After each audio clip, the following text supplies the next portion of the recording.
बोलिए श्री सीतारामचंद्र भगवान की जय। आशा ही परमो दुखो नैरास्यम परमं सुखम। कभी कभी आशा ही दुख का कारण बन जाता है और निराशा सुख का कारण बनता है। गोरक्षनाथ जी महाराज राजा भर्तरी के पास आए और कहे कि तुम सन्यासी बन जाओ।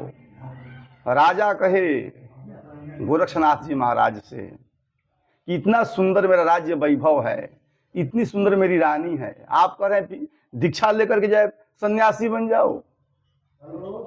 तो एक अपने झोला से सुंदर फल निकाल करके दे दिए। बोले जब तुमको राज्य करना है, राज्य का सुख भोगना है, तो यह फल लेकर खा लो, तुम अमर हो जाओगे। वह फल राजा ले लेते हैं और सोचते हैं कि मैं अमर होकर क्या करूंगा, मेरी रानी मर जाएगी, रानी अमर हो जाएगी, तो जब तक हम जीवित रहेंगे तब तक रानी के साथ रहेंगे। राजा फल ला करके रानी को दे दिए, लेकिन रानी मंत्री को चाहती थी। रानी सोचती है कि मैं मर जाऊंगी, मैं अगर अमर हो जाऊंगी तो मंत्री मर जाएगा, इसलिए मंत्री को अमर रहना जरूरी है। तो रानी मंत्री को फल दे दी और मंत्री यह सोचता है, मंत्री वेश्या को चाहता था, रानी को नहीं चाहता था। मंत्री सोचा कि मैं अमर होकर क्या करूंगा, मेरी वेश्या मर जाएगी, मेरी वेश्या खा लेगी तो वेश्या अमर हो जाएगी। तो फल ले जाकर के वेश्या को दे दिया। लेकिन वेश्या के अंदर बड़ा सुंदर विचार आता है। वेश्या सोचती है कि जब मुझे वेश्यावृत्ति ही करनी है तो मैं अमर होकर क्या करूंगी, यह फल मेरा राजा खा लेगा तो राजा मेरा अमर हो जाएगा। तो फल राजा को ला करके दे दी।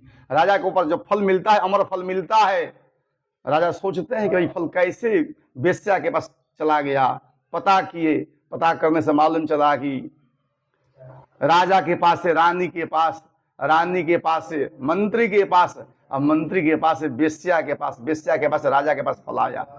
राजा कहते हैं याम चिंतयामि सततम मयि सा विरक्ता साप्यन्यमिच्छति जनम स अनोन्यसक्तः अस्मत् कृते च परितुष्यति काश्चिदन्या धिक्तांच तांच मदनंच इमांच मांच।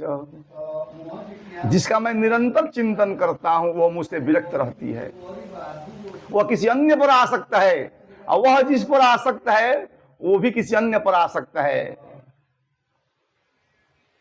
धिक्तांच तांच मदनंच इमांच मांच। इसलिए धिक्कार है इस राज्य को, धिक्कार है इस काम को, धिक्कार है इस मदन को, और धिक्कार है इस रानी को। उस दिन से राजा के अंदर वैराग्य उत्पन्न हो जाता है। ओम नमः पार्वती पतये हर हर महादेव।